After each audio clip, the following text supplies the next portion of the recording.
இந்த வீட்டில் நம்ம எங்கே இருக்கோம்னா கொலசையிலே தான் இருக்கோம். அதில் கோயில்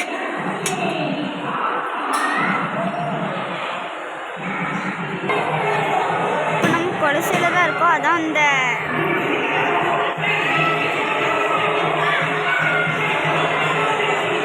கோயில்.